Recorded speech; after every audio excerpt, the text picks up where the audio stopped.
Hey everybody, welcome to another living room edition of Baseball Night in New York. It's brought to you by your Tri-State Cadillac dealers. Doug Williams alongside Anthony Recker. As always, today we're joined by a special guest. Steven Matz joins the show.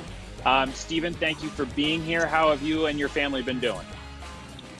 Thank you for having me. We've been doing good. We have been down in Nashville at our home and just staying safe and just trying to stay in shape and everything. So it's been good for me down here. How have you been finding how difficult it has been to stay in shape like you normally would? Obviously, this would be mid-season already, but how have you found the process of staying in shape during this time? It's actually, for me, it's been pretty easy. There's a lot of baseball players that live in this area, guys. So, I just got done throwing with Brad, Brock. We've been throwing every day together and having a catcher been able to catch me. So that's been really easy. I've been able to have a friend who's retired special forces guy, and he has a gym in his garage, and so he lets me come in there and work out. And so I've personally been able to stay in shape and been able to do what I have to do. I know you've been doing a little bit of work, with your TRU32 foundation. And I've been fascinated to see it. It keeps popping up on my line on my feed on Twitter. And I just wanted to know a little bit more about that. Maybe the folks at home would like to know a little bit more about that and find out a little bit more about what you're doing for the crisis we're in right now. Yeah, definitely. So, it originally started with me and my agent having a conversation about what we wanted to do in the community as this platform grows, back in 2015. And so, it would just kind of, our attention got drawn to the first responders in New York, just me being a New York guy and seeing, how important the role that they play in our community. And so, in a crisis like this, it's kind of even though the doctors and the hospitals are a little bit different than our initial thought, but it's kind of a no-brainer for us to, use some of those funds that, a lot of people have been supporting and send it to the people who are on the front lines right now and, sacrificing a lot to help others and to, keep everybody safe and to try to beat this virus altogether. When did it initially occur to you that you had the type of platform to make a difference in the way that you have? I think after I pitched in the World Series, and so it was that next spring training where, me and my agent were talking and we're like, he cares about, that type of stuff as much as I do, is making a positive impact and with the platform. And so, we're just like, let's see some areas. And so we tried a few different things, and this first responder stuff that we did just really stuck and had some great feedback. So, but it was back in 2015, right after 2016 spring training, to answer your question. What do you think you do so well, especially playing, in front of your home fans, essentially, because you're from the area? How do you deal with the pressure that is playing in New York and essentially having your family so close by? Yeah, I mean, that was something, you kind of have to learn. When I first, I remember my first outing in 2016, and I gave up like 7 runs in an inning and a third, and I was like, I've never pitched. This is the worst outing of my life to date.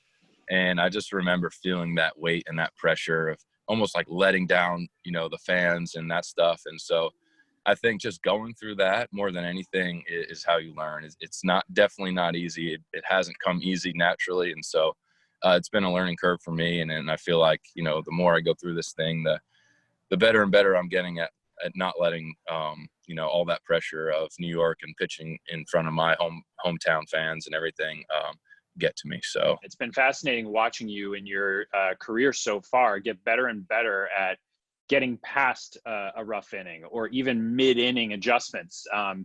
How have you found that you've had the ability to get past those things and to grow mentally as a pitcher?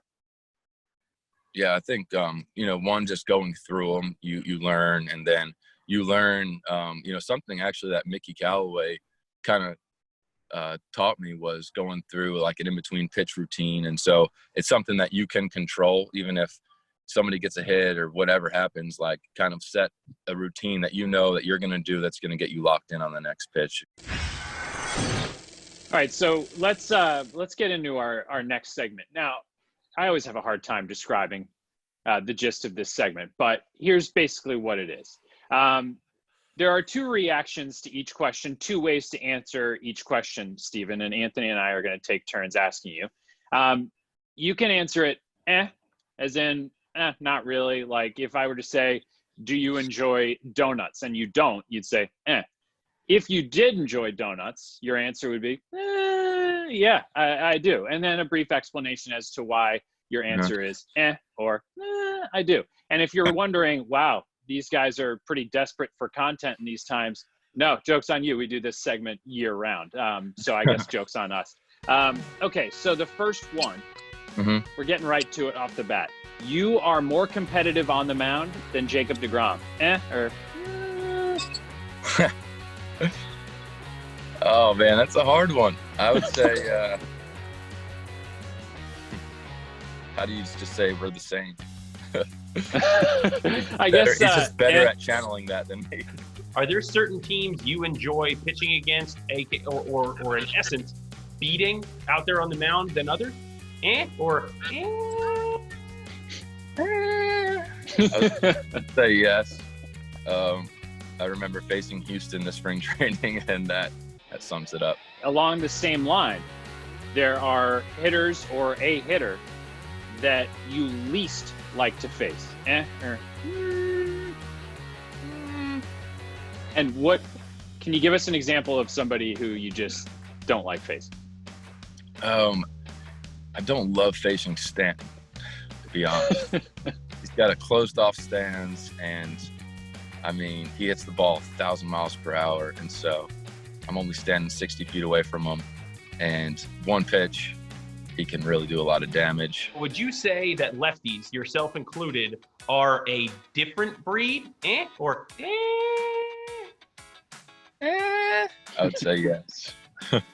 My personal, kind of experience is that lefties tend to be just a little bit more quirky. Do you have any little quirks or anything like that the viewer at home would like to hear about?